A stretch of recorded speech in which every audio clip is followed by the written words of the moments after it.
Gravy,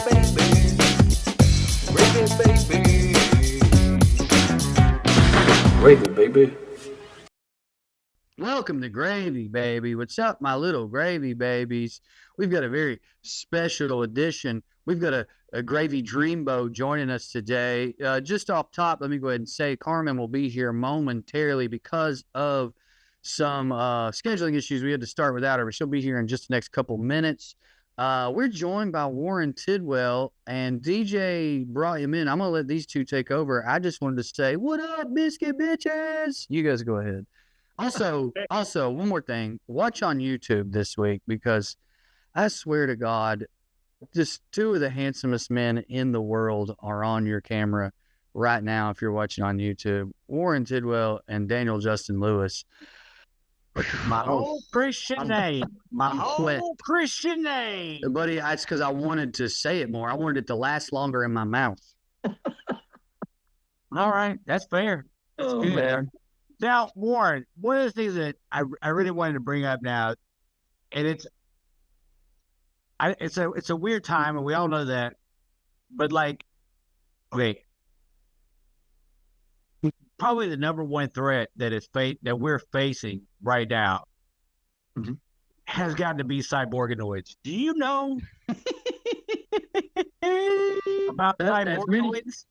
Buddy, as many things that are on my plate, that one's gotten past me. He's not down with the cyborganoids. That's Alabama's middle linebacker. I was just, you feel free to enlighten me though. What is this? Okay, so what they do, right, is the scientists, right? Oh, They there's are- Carmen. Carmen has made it. They're growing brain cells like in a lab, right? Like they Okay. grow these dishes. These brain cells have gotten like sending electrical functions. Like they can play like two different sets of brain cells can play pong against each other. Like they can distinguish colors. Oh, wow. So now they're moving the organoids, the brain organoids, into robots. Oh, geez, we're screwed. We're so cooked. I mean, goodness. I'm telling you.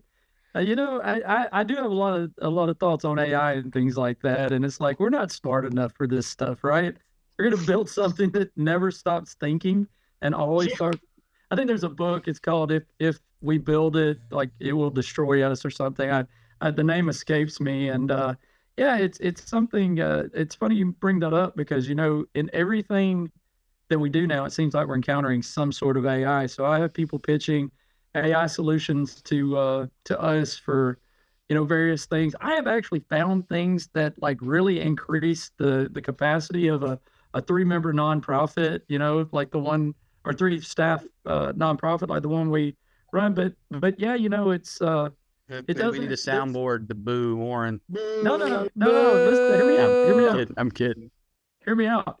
But it's not worth it because the thing is we're never going to do anything but idiotic things like the AI teddy bears in China, right? That are telling kids how to burn down their house. If you guys haven't heard about that, you know what I mean? Like it's just for all of the potential good. And I always see potential good in things. AI scares the hell out of me. Well, now that DJ's introduced you to organoids, let's let you introduce yourself. Carmen, welcome. Yeah. We did let everyone know you were on your way and why we had to start quickly. For sure. Please go ahead and introduce yourself, Mr. Warren Tidwell, to our audience and tell them a little bit about what you do and have done and maybe how we met if you want. I don't know. Take it away, Warren. Yeah, talk about yourself. Sure. That's putting you on the spot. Congratulations. You're organoid right now. I mean, I love doing podcasts with you guys because I never know what to expect. And so an intro like that is kind of fun. Yeah, organoids, and I'll talk about me and what I do. My name is Warren Tidwell. I am the very reluctant executive director of a nonprofit in Alabama that does what is, known in the academic spaces as community building work. But we do a lot of stuff built around mutual aid and actually solving problems, real problems within the communities where we work, from one community where we had a disaster and sadly a mass shooting too, on top of that, to another where I know many of your listeners can relate. I'm from Walker County, Alabama, and so we have a community where we do work taking on the opiate crisis there as well. So it's a number of facets there, but it's mostly just like connecting good people and trying to actually fix the problems that are in front of us. We met at there was a show in Atlanta years ago, and I still love the story because God damn it, this story. No, I'm in. Yeah. Let's talk about the miners. Let's not talk about this story. No, this is great. Wait, I want to hear the Because story now. You want to hear this, Carmen. Okay. I think he thought I was like some kind of like humanist missionary or something. I 100% did. Yeah. Because He handed me what looked like a religious tract to me. Yeah. It was a freaking magazine that I had an article in. It wasn't real. So he was trying to be like, look, I'm a real person. And you were like, why is this weirdo handing me a fucking, what's it called? The awake, for the fucking Jehovah's Witness awake, man. Yeah. Okay. Gotcha. Yeah. Oh, No, thank it's you. Now I great. can hear me. Thank you. Yeah, because that's the story of my life, really. You know, everybody thinks I'm pretty weird for a while till they get to know me. I like to think of just unique. But no, there was built out of that really funny initial meeting. Well, I told you my bit about atheists, or had I done it on stage that night already? You did it, and that's what I brought it up to you. I joked. That's why you brought it. That's right. Yeah. That's right. So it was a lot Exactly more right. congenial Yeah. than either of us are making it out to be. It absolutely was. I have this bit Absolutely about how was. hardcore atheists treat me out more than religious people because they have the same fervor and they're going to conferences. It's just for no reason, Mhm. you know. Yeah. And like that was the sort of the joke. And he was like, in light of that, look at what I wrote. And I was like, all right, Yeah. get a load of this Yeah, guy. I don't think he was listening. No, No, it was- I thought it was awesome. I completely agree with you on that front, by the way. But you know, we worked with the striking miners in Brookwood, Alabama, when UMWA is the longest strike in Alabama history. It was going on, and we put on a fundraiser, Strike Fest, to raise money for the families, to feed those families that were getting like the small pay they were getting through the union at the time. And you and DJ showed up, and it was one of the funniest days of my life because we are in this small backwoods town, and I'm like, ladies and gentlemen, DJ Lewis. And and then of course I had the pleasure of watching. We had Mike Cooley from Drive By Truckers showed up, and Lee Baines, who is, I think, Drew, you said, is the closest thing to Jesus we have on the planet, or you know, good dude. He's certainly the closest thing to a real Christian we have. Oh, absolutely, without a doubt. And I got to sit back and I got to watch, and I love Drive By Truckers, right? One of my favorite bands. But I got to watch Mike Cooley and Lee Baines, who I admired tremendously, watching Drew on stage too, doing comedy and enjoying it. And it was just a very special day. And despite of the funny first meeting, we've still been friends, and I'm grateful for it. Yeah, and so am I. You're legitimately one of my heroes. And so some people may remember Warren from that event and time. You know, we promoted it and we had you on. At that time, you had a slightly different role, job, and organization, correct? Yeah, I was working with an organization as Community Resilience Coordinator, which is the most fancy title I've ever had, and essentially being the guy to go in the community, find the leaders, put together these projects to take on things like the opiate crisis and things like that. And then March of 2023, in a little town of Camp Hill, Alabama, in East Alabama, where we worked, there was a terrible hailstorm that did damage, unimaginable damage. I didn't think a hailstorm could do what it did, but we're talking like baseball to softball sized, and some of it even Jesus. like grapefruit size. Some of it grapefruit size that went through metal roofs. And the organization I was with really wasn't set up for long-term disaster recovery, and that's kind of my history. It led to me doing this kind of work, growing up in the heart of what is known as Dixie Alley, the tornado alley of the South between Mississippi and Alabama. And so, as I said, very reluctantly founded a new organization known as Across Alabama, and to take on that initial thing, but we've expanded into other communities now, doing very similar work I was doing as Community Resilience Coordinator for the previous organization. Can I ask you something? Are you worried or not worried? Are you prepared for the coming of the data centers and how that's going to affect your work? Yeah, man. There's a lot of great folks, specifically in Georgia, around LaGrange, Georgia, and other places that are fighting these things. And communities like we work in are so at risk for them because the towns do own tracts of land, sometimes on highways and things like that. And they come in and they sell them a dream. This is what this is going to be, and they leave out all of the negative stuff. So thankfully, there are a lot of people that I'm 1 degree off of, but we work in support of a lot of times taking on those things because that, gentrification, data centers, all of those things are the things that are trying to eat these little communities and exploit them. It's the one big deal. It's the one big deal here that everybody is on the same page. You can't find anybody here who is like for the data center. There's Interesting. yeah, it's a good thing. We have a company trying to expand their landfill and turn it into a specialized one that can hold much gnarlier things here where I live. And I would just say the same thing about it, DJ. There's very few people. Now, there's some, but if you look into it a little bit, they're going to get paid. There's very people who are like, because even the job thing, that's how they trick us with the prisons, right? We're going to create 8 jobs or whatever. Even that, everybody's like, I heard a lady go, I don't want me or no one I know working at this goddamn cesspool.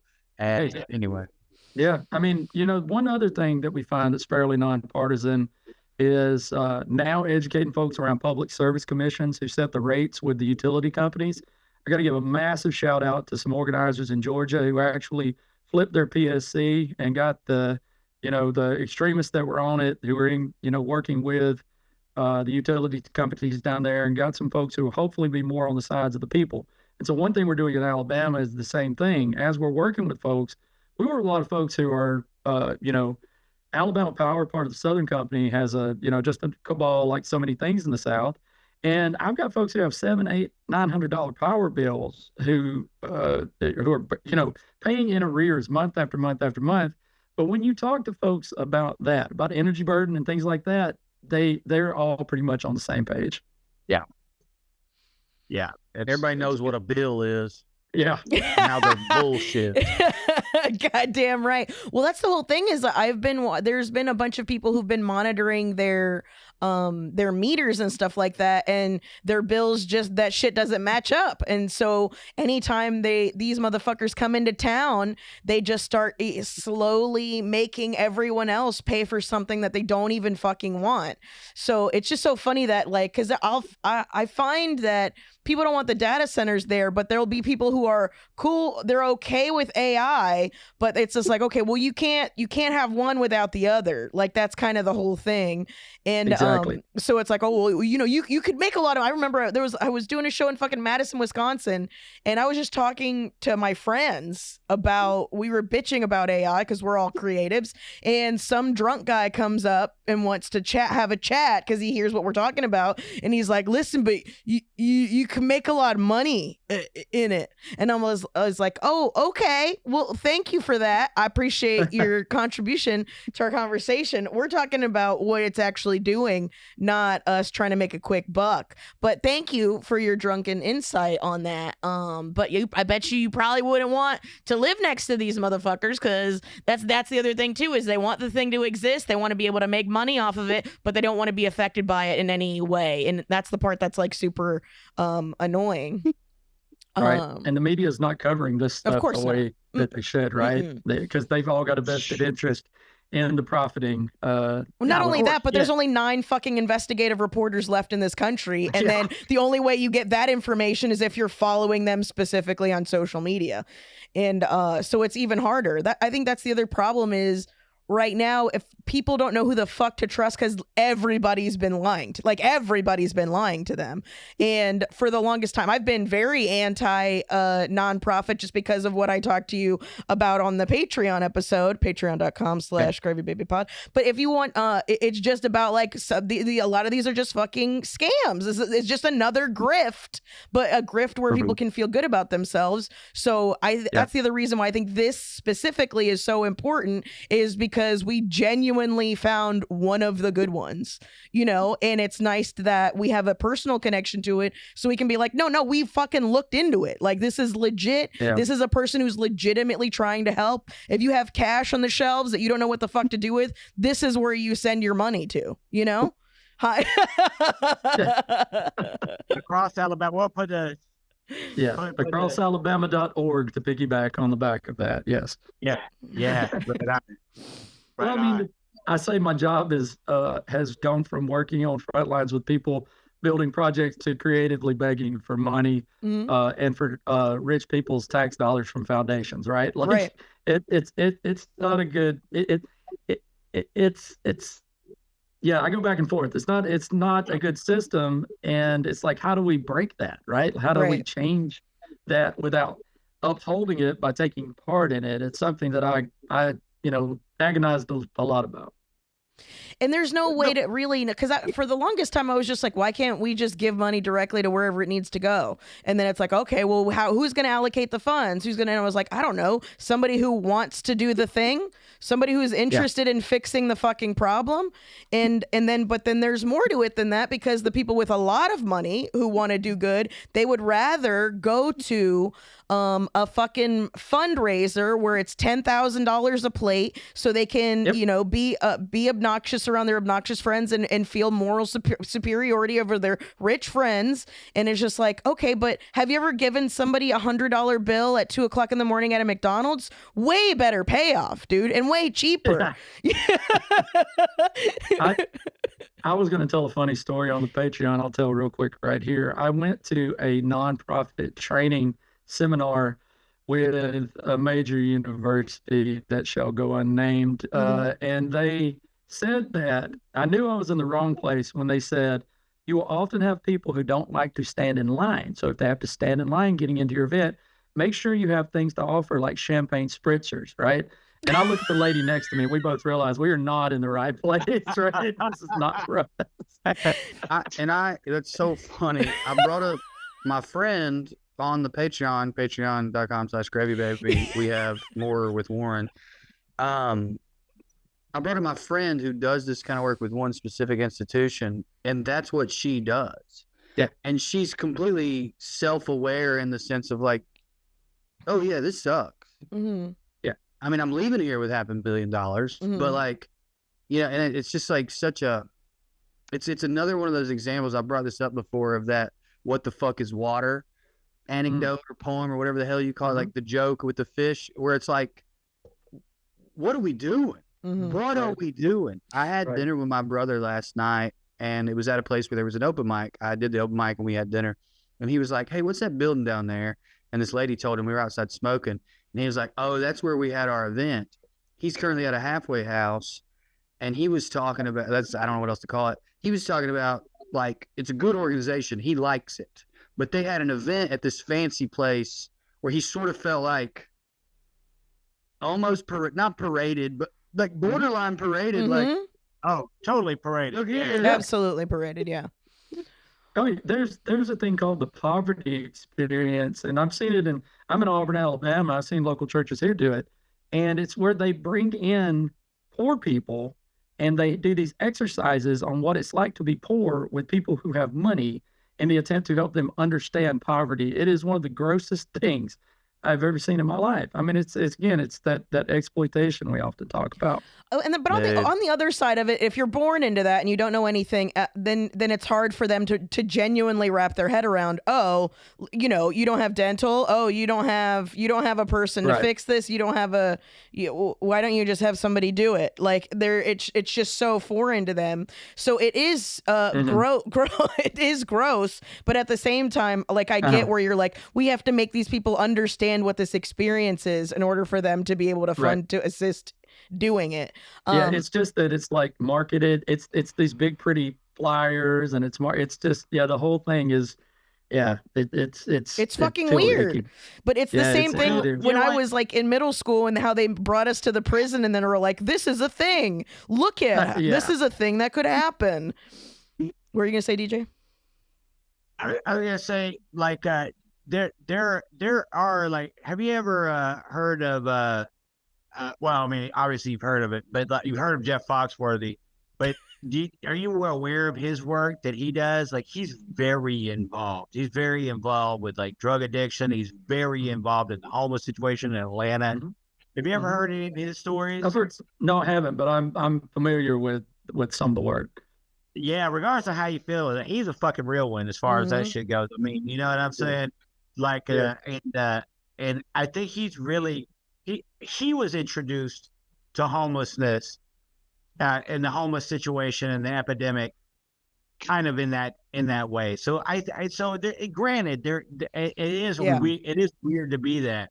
Yeah. But I think that there is a lot of I think there's definitely a way of doing it. There's no doubt about that, right? It is the thing with certain ones like this is it's being planned by people with money, right? right. Mhm. And it's being planned. It's not being planned by the people, and the people who run those nonprofits are the people with money who take in the funding to go do those things, and very little of it trickles down to the people who take part. And that's pretty universal in a lot of cases like that.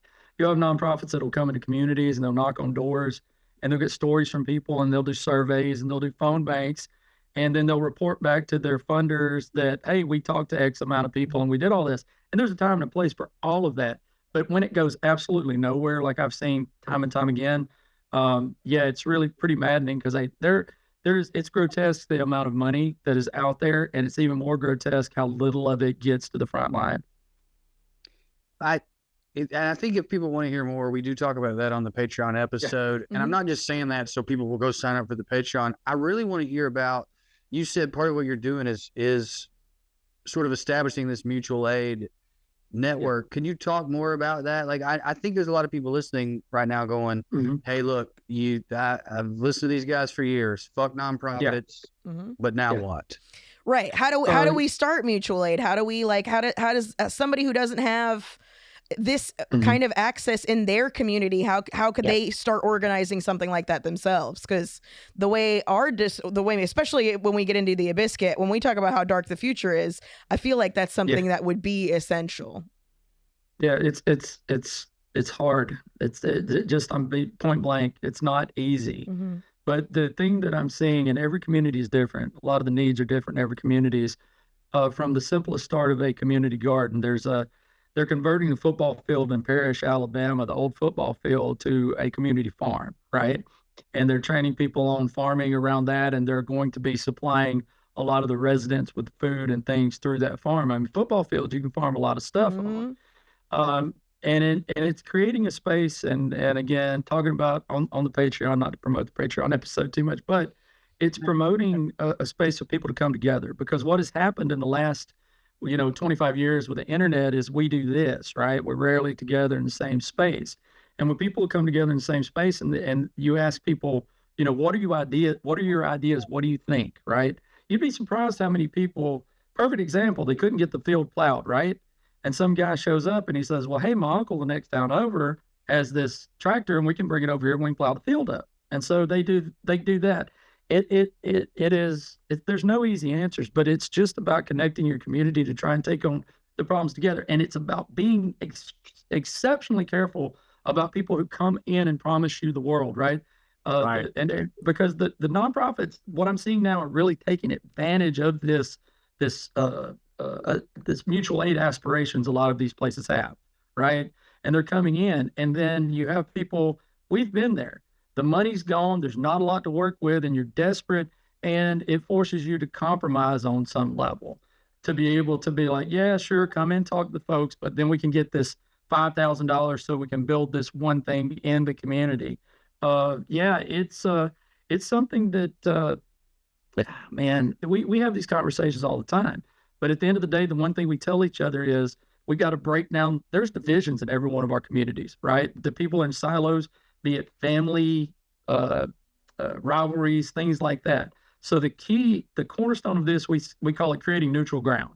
So we have a space in Camp Hill, Alabama that we went after a grant. It was a really great organization, and we were able to buy this shop, and it's got this building on the side of it where we have retired mechanics in town who are going to be working with the young men and training them on automotive while we're also reaching out to institutional connections on those trainings and creating a community resource library that was inspired by the Asheville Tool Library.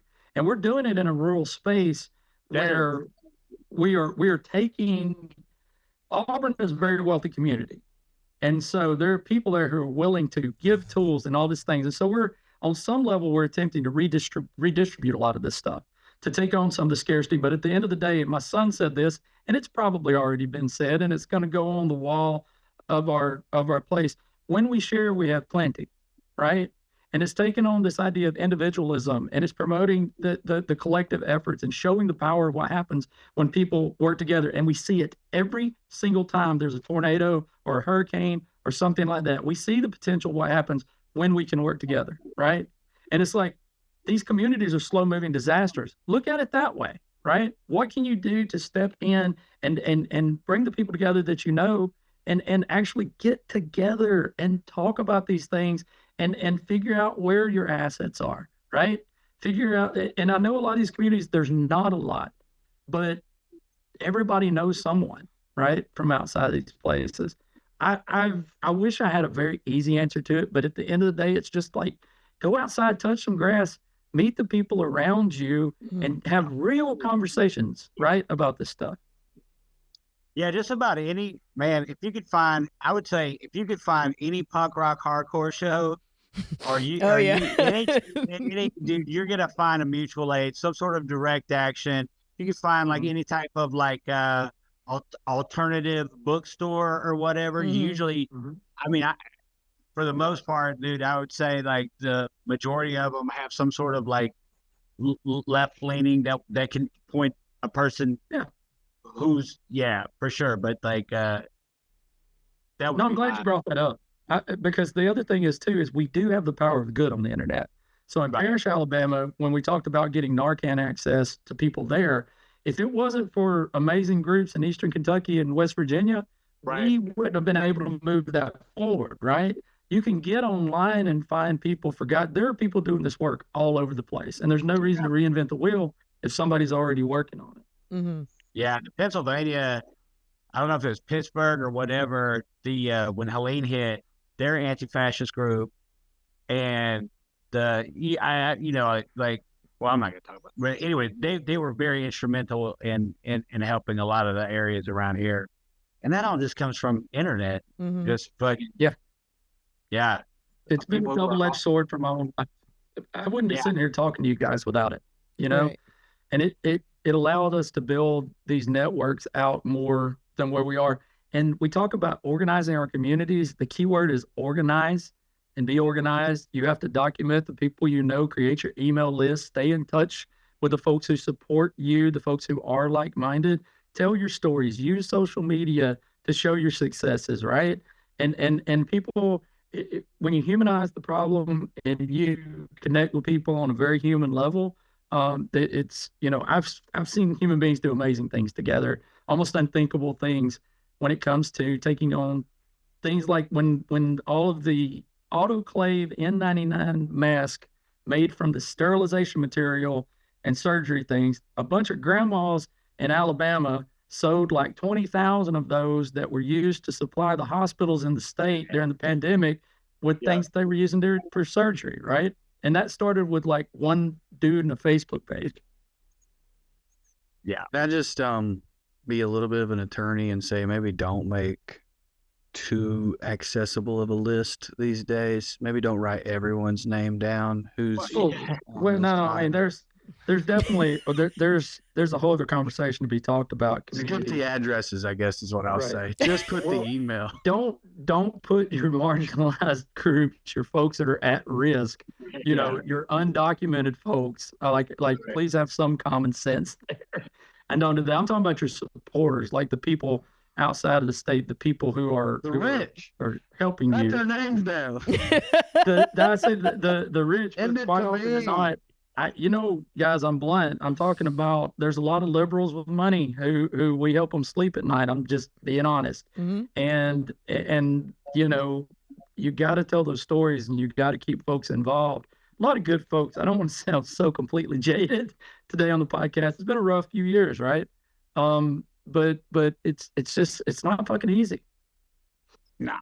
Okay, so we're talking about the human on the ground work. Let's talk about the monsters in Washington, because like I'm definitely one of these people. Like, you know, I hate it, but like I have no faith in the government. Like, especially right, I'm just so noited out and pilled. How when we talk about the midterms and having hope for the midterms, how how do we address this without like, because you say it all the time, people say it all the time, it's like, okay, yeah, but you have to do more. It's a lot for me to even for me to put any kind of effort into it whatsoever. I want to stand in the fucking parking lot and like, fucking get out and don't feed the bears. You know what I'm saying? You're just to antagonize them to keep on. Yeah. So is there any for the person like myself or anybody, is there any consolation you can offer other than just like you have to have hope in the system? At least just do that. Or Well, you have to engage the system, right? The problem with engaging the system is this. Purpose of the system is what it does, right? And what it's doing right now is it's grinding people under its heel.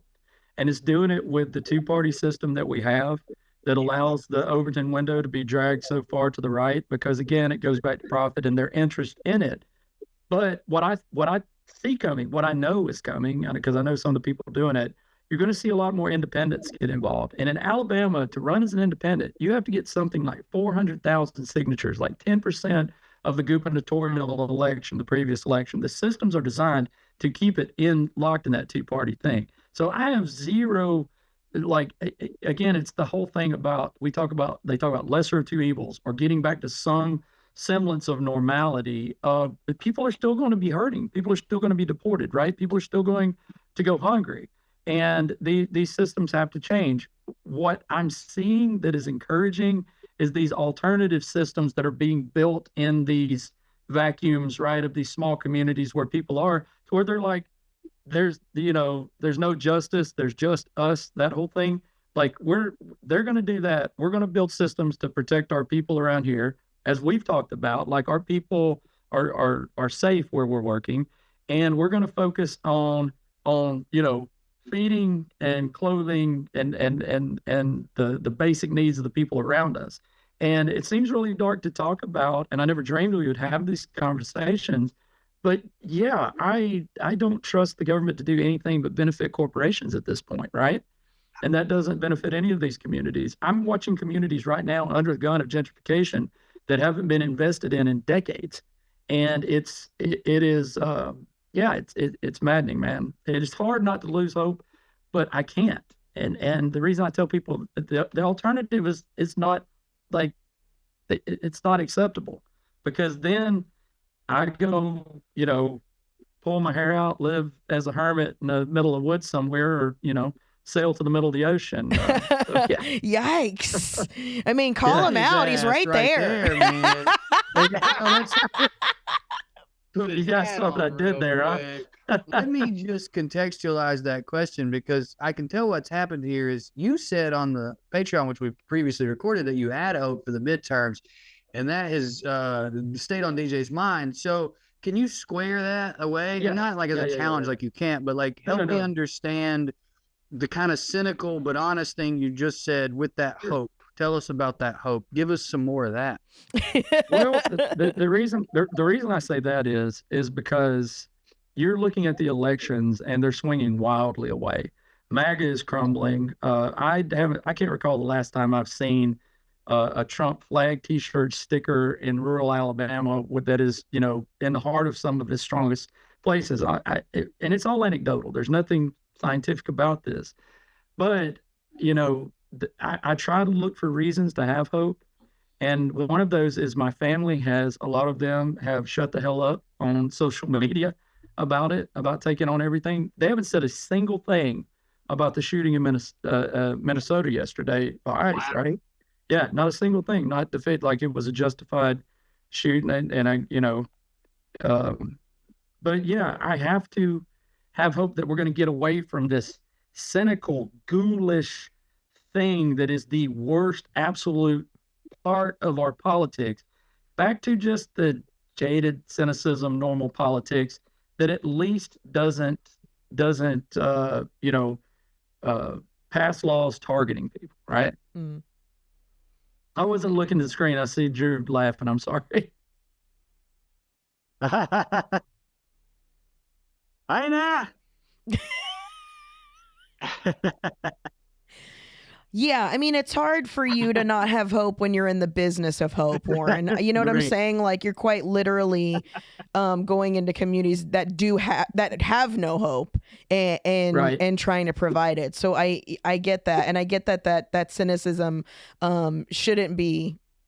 I mean, you want to try to keep it at bay as much as possible so that you can do your work and not end up being a hermit and not leaving You what you're nailed it. doing. Yeah.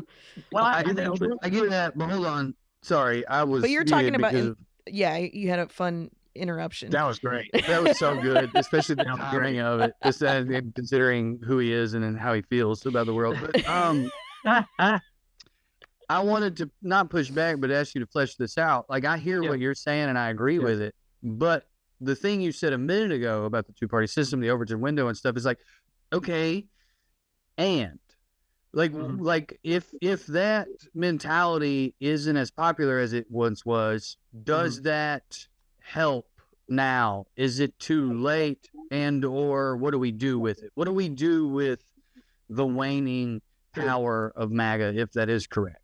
Sure. I'm like that metronome meme a lot of ways, right? Like, I'll go back to like, we're cooked, we're gonna be all right, back and Right. forth. And Carmen nailed it. I have to dig down somewhere within myself in these communities to be able to find something to be hopeful about, right? And it's not easy. It's not easy at all. I think that we're going to get back. What I really think is going to happen is we're going to get back to maybe the going to brunch,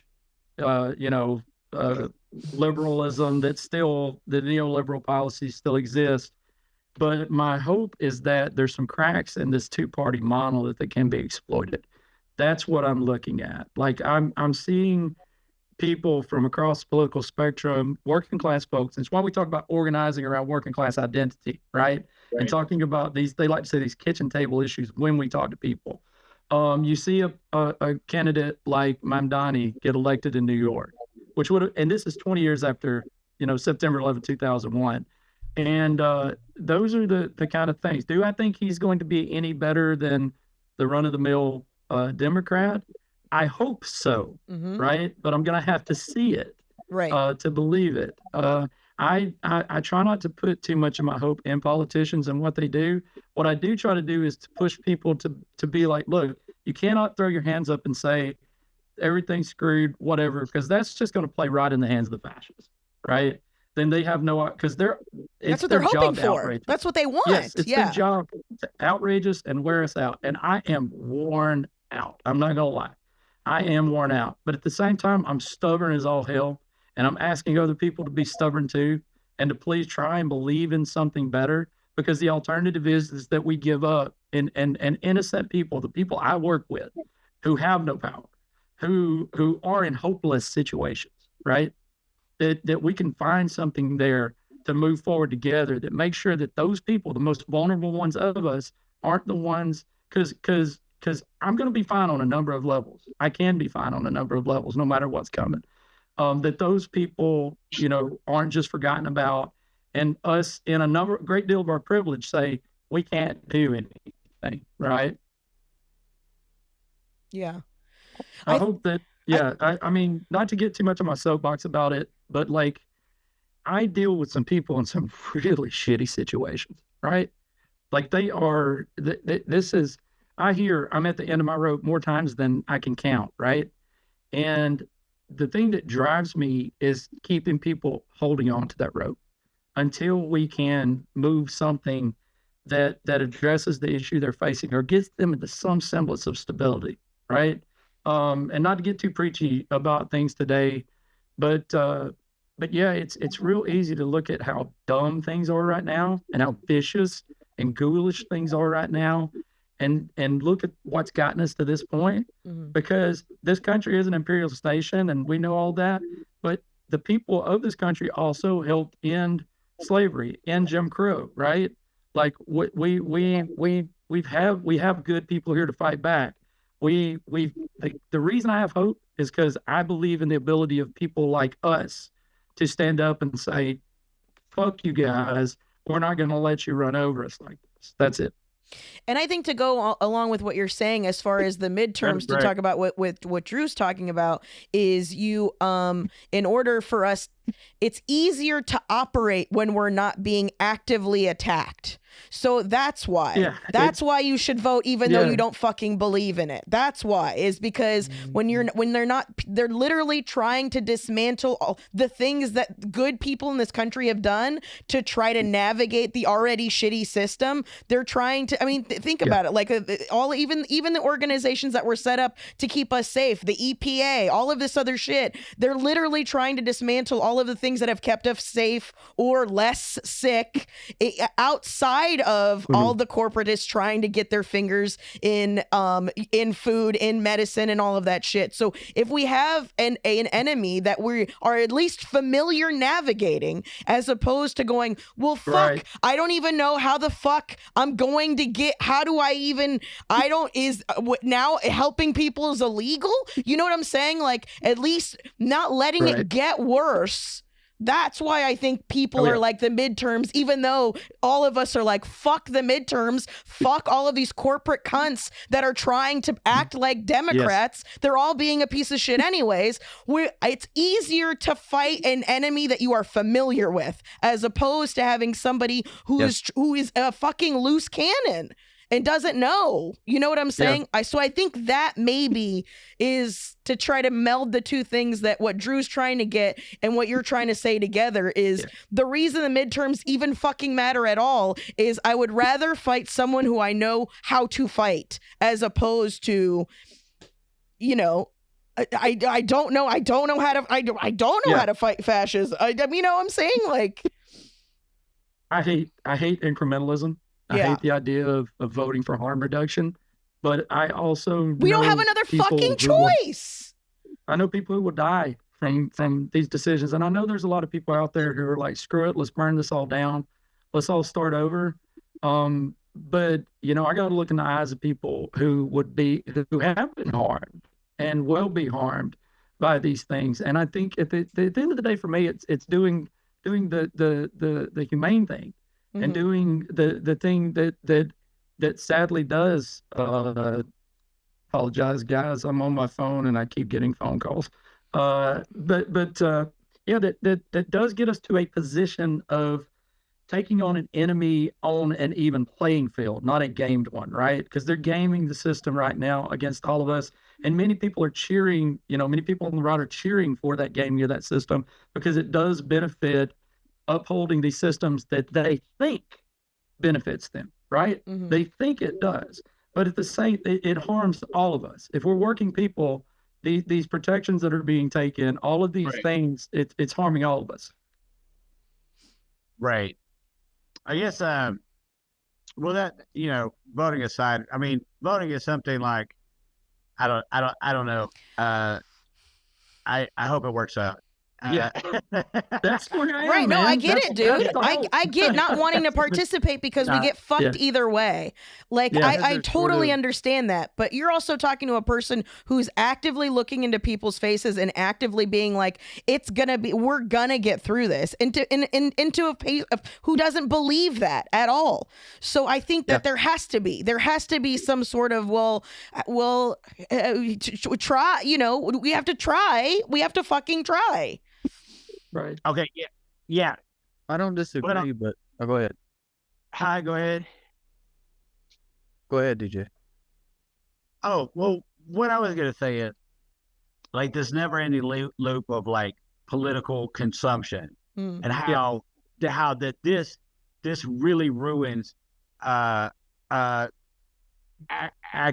It really ruins action together because, like, here then you get into the situation where you're in the midterms, people are pissed off at Trump or whatever, Trumpism, and then you've got Gavin Newsom on board. And you're like, what is my harm reduction here? And I do believe that the best policy for mutual aid work is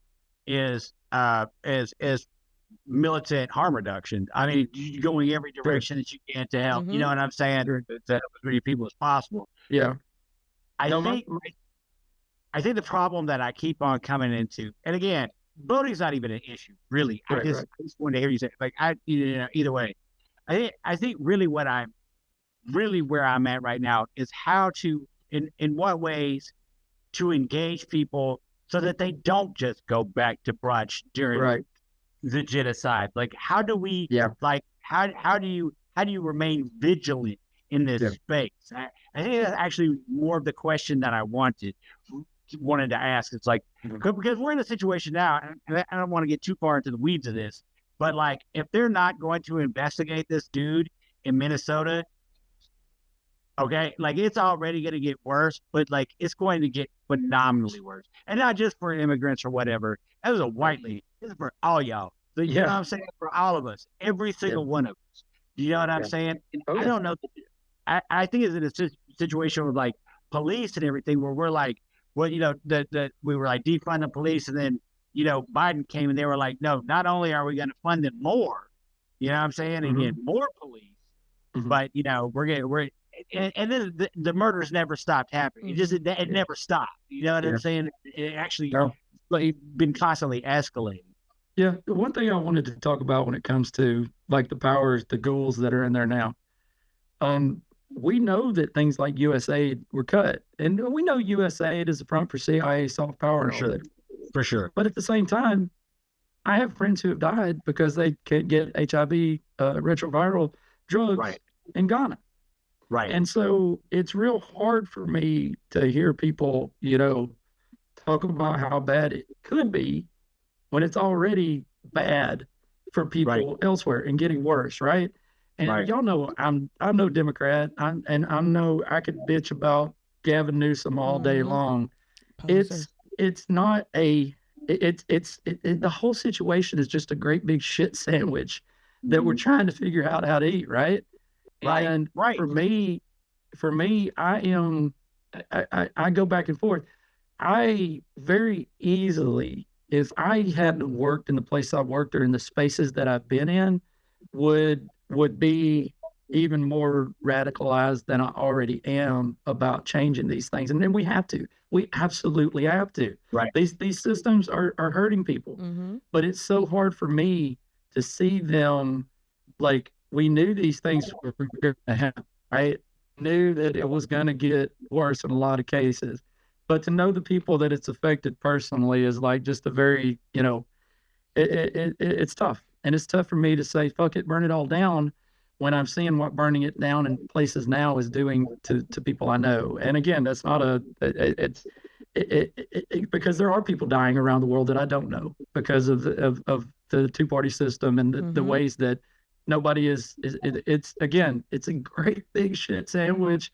And I would love to give easy answers and I just can't. And I haven't done it's probably obvious being on this podcast. I haven't done a podcast in a little while talking serious stuff, but it's something that I promise y'all I struggle with every bit as much as y'all do.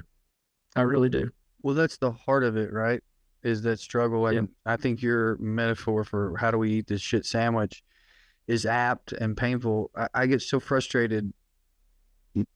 I guess the way I'll describe it is like so many people understandably want to punish the brunch crowd so much that they're seemingly, to me, in this conversation, just acting like people ain't gonna die just so you can punish the brunchers. But then on the flip side of that, you know, that's what I say to someone who's fired up on DJ's point, like a little to the smell of their own farts making DJ's point. I'm like, so yeah, we're gonna fuck these brunchers, burn it down, but look who's gonna die. But then on the other side, you're describing a hostage situation, Warren, and you I know you're aware of that, but that's what you're describing. You are describing a hostage situation where you're saying, hey, I'd love to burn it down. Feels like the righteous thing to do, but guess what? They'll kill us. And it is, I don't know if it's American. I don't know if it's toxic masculinity. I don't know if it's Appalachian. There's something inside me that just borderline refuses to accept that. So to spin that my own whatever into a question here, though, I think a big part of the reason we want to have you on is you are a guy who is doing things. and you are a guy who's putting work in, what does that look like? I mean, for you, it's your job, but what does that look like for people? You mentioned farming and those types of things, but like, what does it look like? I had a lady stop by our community center a couple of days ago, and we struggled to get her roof fixed, right? And we don't have a lot of resources past some of the other things we're doing. But I sat there with her for 2 hours, and we talked about everything else, right? We talked about what she's going on with her kids. It's building those relationships and building trust with each other within your community, right? To where she understands, yeah, this is bad right now. They can't do anything about this, but I trust that they're working on it. And I trust that they genuinely care about me, right? Like it's for people, and that's, I can't tell you how this has kept me up at night. Because going from someone who's just a cog in the machine to running an organization and having to be that person where the buck does stop on some of these things, honestly, on a lot of levels, we're still figuring it out. But the one thing I always say is control what you can control. And that's all we can do. Because as you said, with a hostage situation, that's such a damn good description, man. There's not a lot, and I'm with you. I definitely think we can do something about it. But the way that the systems are fucking stacked against us right now with redistricting, with gerrymandering, with it openly going, I can tell people to vote all day long. Doesn't matter if they're choosing the voters, right? Mm-hmm. And the hard thing is you've got to get involved where you are, at the very least, to make sure your city council maps aren't gerrymandered the way that Auburn's were, that disenfranchised 40% of their voters. You know what I mean? And those things, they entrench themselves all over the place with this. And it is all local. It all starts local. You have to chip away at this power structure at its base. And that's the only thing that I know how to do. Because when I look at I've been in Washington, D.C., it is disgusting. You're right, that the people in these suits worth more than my car are going in and out behind me, where I'm a constituent trying to talk to these people. Meanwhile, they've got folks showing up and saying, hey, Citizens United decision means I can give you as much fucking money as I want. Who are they going to listen to, right? And so that's where the cynical part of me comes from. But when I'm in my communities working, when I'm in there with my people, and we have the successes we have because we do have them, we get a house fixed. We make sure that something gets funded to get a kid through school, whatever that is. If I didn't have that, Drew, I'd be the most cynical son of a bitch you've ever met. I promise. I would like, no, I just want to go back. Go ahead. I was just going to compliment him. I was just going to say, in that, I genuinely find heroic. I mean, that is why I said what I said earlier. I mean that in the truest sense of that word, too, because it's not just what you're doing. It's also what you're doing inside yourself, feeling that way. Because I can't help but feel like a lot of times the hostages are already dead. Like they aren't, but they are. Sorry, go ahead. But that's the part that I fight. And anyway, go ahead. I think you guys also misunderstood my question. So I want to round it back up about the brunches and all.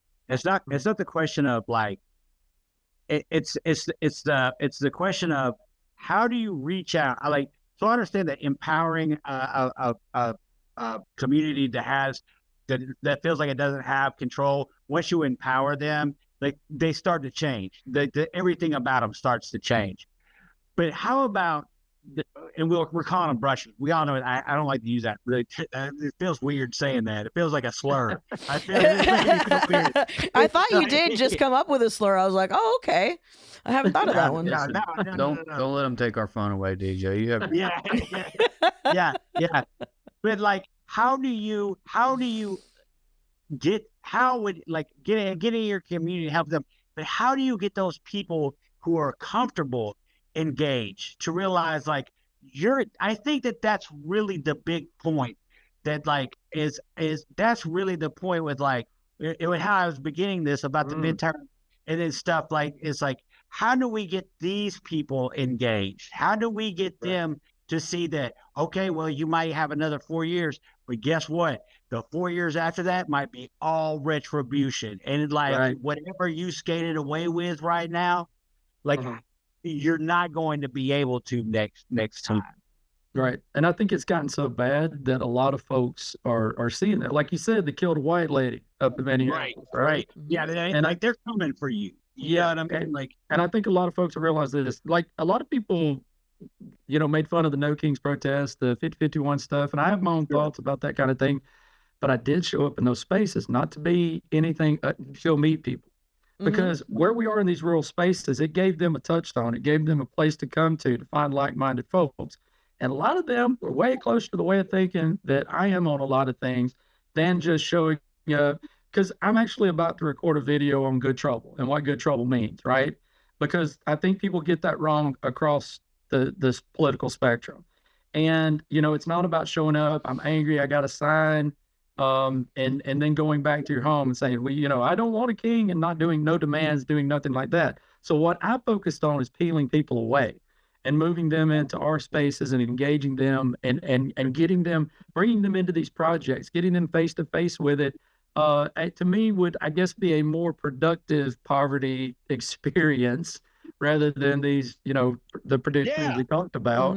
And being, when it comes from me, somebody who doesn't necessarily need to do this work, I could be very comfortable. I could go work and make a lot of money doing other things. And when it comes from me, somebody who looks like them, sounds like them, in a lot of cases, when it comes to working class folks, and it comes from me, somebody who is more privileged than most, talking to some of the people with more money, it hits different. And I don't think it's exactly what you say, it's how you say it. And it's when I'm as genuine as I can be, and they can tell that this is something that is the reality and humanizing these things, as I often say.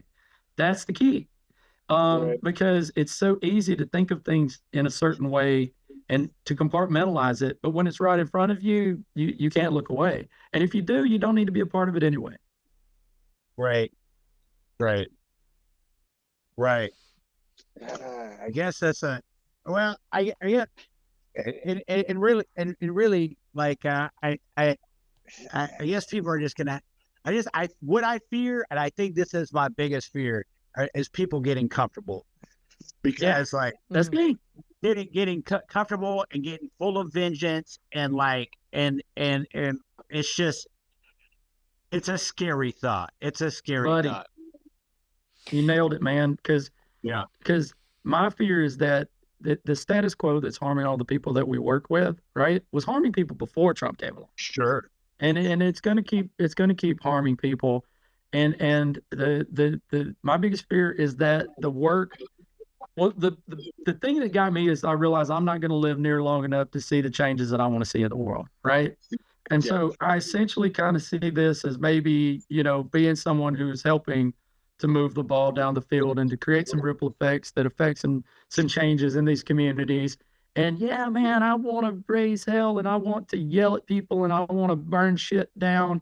But I found that for my own inner peace, doing the work that I do feels more productive, and it keeps me from sitting and having those concerns, right? And having those worries. I just try to stay busy, and being with people in community, working on real issues with folks, right?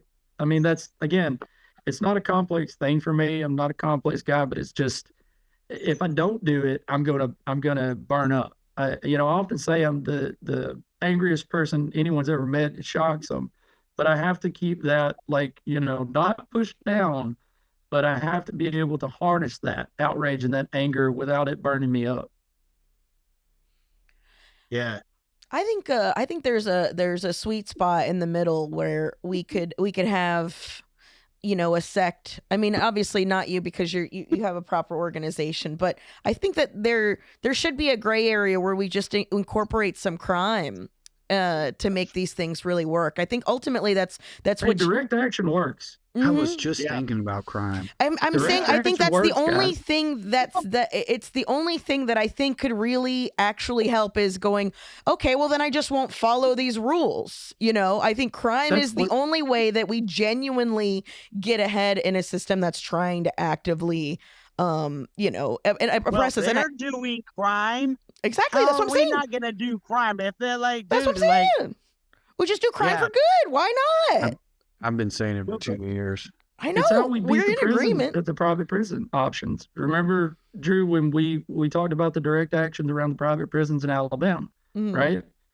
And we went to where one of the financiers of the private prisons was trying to do it in secret, and we took their lobby with 100 people, and it scared the absolute hell out of them to where the employees reached out and said, "Hey, we don't want to be a part of this anymore." That's the thing I was talking about, like good trouble. Mhm. Direct action is a real thing. I'm not talking about going by the rules all the time, Yeah. because we're doing that, We have and it's to. screwing people. It's and it's not Right. helping. Yeah. No, it's not helping. And again, that's why I always want to try and say, like, there's that institutional side of stuff that I'm just like, ugh, Mhm. that we have that. But in the meantime, we've got the problem is you talk about people getting comfortable. The wealthy people in this country are way too comfortable right Mhm. now. And you see what happened when Luigi did what he did. They approved more. And I'm not advocating for anybody to go shoot anybody. I am.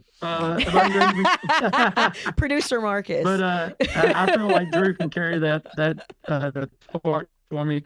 But at the same time, I have been a part of some amazing direct actions in the past that have done things like, there was on K Street, a lobbying firm, and it was Republicans and Democrats fighting against universal health care. They were doing it in secret.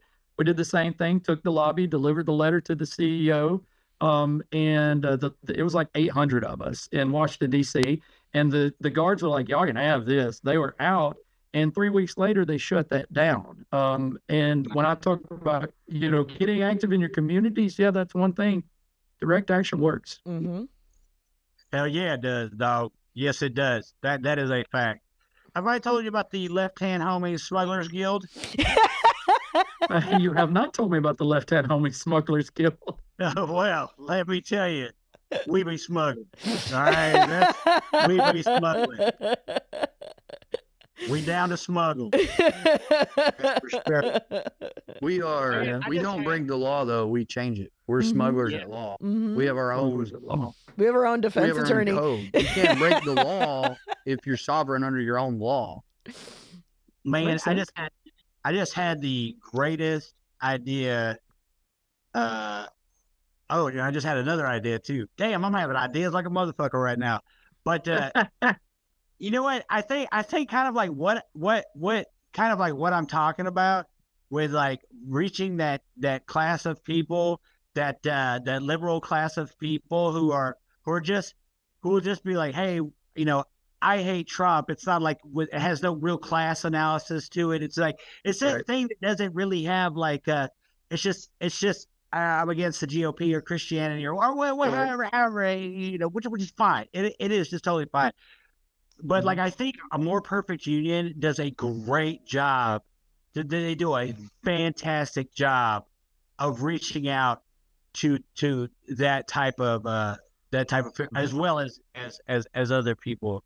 And I think that's a great thing. I think when we talk about, and I don't want to get too, well, we'll talk about it away from here. But I've got ideas. I love it. Having this conversation would be great. Yeah.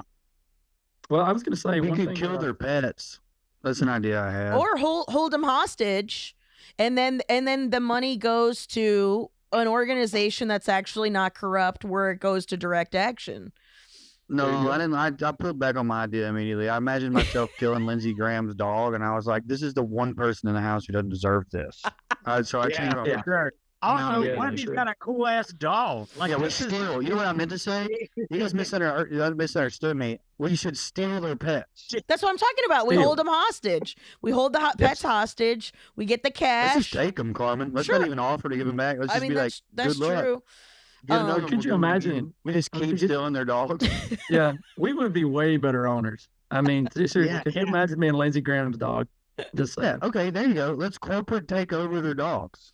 Oh, Yeah, there you sounds like a go. It's plan. a corporate takeover. In the meantime, one thing that I don't often mention, which is central to what we do, is we talk about like the class analysis thing, knowing, I think Drew and I have said this, knowing all the words, right? And doing these things. When I'm working with working class folks, that's the thing about when I say coming together and being together and having conversations, the conversations we're having are around working class interest, right? Mhm. And Right, opening people's eyes to the fact that, yes, you are being screwed. This is why you're being screwed. It's not the fault of some immigrant or any of these other things like that. And then maybe I can work in kidnapping some dogs. Yeah, you got to slip in there. You got to You eat need a them. dog napped. Or you just want your dog to take a nap. Oh, producer Mark said just like Trump calling his wife ugly. Oh, Ted Cruz wouldn't care if you took his dog. Yeah. Yeah. I'm sorry, it but didn't land well, Mr. Producer Mark. I his didn't deliver it kids well. might. And then he'd have to deal with that. He'd have to run to Mexico again. That's true. Absolutely. We got to wrap this up, boys. Okay. Yeah. Well, Sorry, I hope I didn't. I hope I didn't No, get too you're dark great. on you guys today. You know, Oh, That's great. No, You have it's no serious idea. You were Yeah. a beaming light on this into this into Thank the you. business. yeah, it gets pretty bad in here. I do.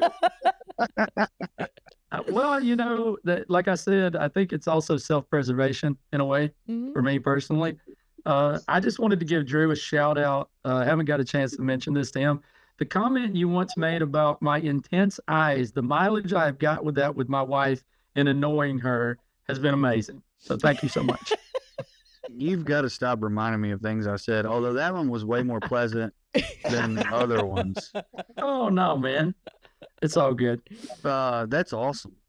Oh, So man. she's trying to act like I misrepresented the truth because No. I'll go to court. I'll go to court My over eyes, your my eyes. eyes are the first thing that she ever mentioned she likes about me. She's just mad you keep bringing it up. Yeah, but I'm the height of Jim Jordan, so thankfully I've got the eyes going for me. You know what I mean? So, All right. But she's just mad you keep bringing it up. She's not I just disagreeing do with the the whole- sentiment. the She's whole just like, smolder thing. stop telling me. no, I just hit her with them sometimes and be like, it's intense eyes, right? And she's like, shut the fuck up. That rules. Tell her I'm not sorry. So thank you for that. You're welcome. She's gonna listen to this podcast and hear that and love it. I will. I'll call her if you want, man. I'll be your eye attorney. There you go. That's another thing I'm stealing dogs and I'm your eye attorney. You know what's so beautiful about the beginning of this podcast is how you met Drew, because Drew's actually going to be doing that same type of show with Corey and okay, now I can't think of his name. The dude who's hosting. Cooley is Cooley, hosting. thank you. Cooley is going to host the show that Corey and I are doing in Athens. I'll plug it now. I was going to say too, and I'll still say it, February 15th. Yeah. I'm going to run this by Corey. I don't think it'll bother him too bad. I'm going to start calling Corey a brunch liberal. Hey, by the way, DJ, to your question, he's pretty convertible. Like, we've been having conversations on and off mic with Well Read, and he's like pretty convertible just in terms of like, do I have to shoot anyone? No, you just can't get mad at me when I do. Okay. You know, like it's February 15th, Athens, Georgia. Tickets are on the website. Corey and I have been asked again to close out Heathen's Homecoming, which I do consider quite an honor. Yes. And Mike Cooley, one of the front men of the Drive-By Truckers, is hosting it. And I'll let him decide what that means. He's pretty pumped about it, and that makes me pumped. And thank you for bringing that up, Carmen. I've got Denver and New Orleans down the line, but in February, that's the first big show. Patreon.com/GravyBabyPod if you guys want to hear a further conversation with Mr. Warren as well. And we're going to try to have more people on the Patreon for a series related around mutual aid. Yep. And then once a month, we'll just have them come. It worked out great. God damn, this worked out great. You're welcome, by the way. I love you, DJ. I love you too, buddy. I love you. And we love you too, All right, guys. love you Thank guys. you guys so much for listening. And we'll see you next week. Bye. All right. Bye.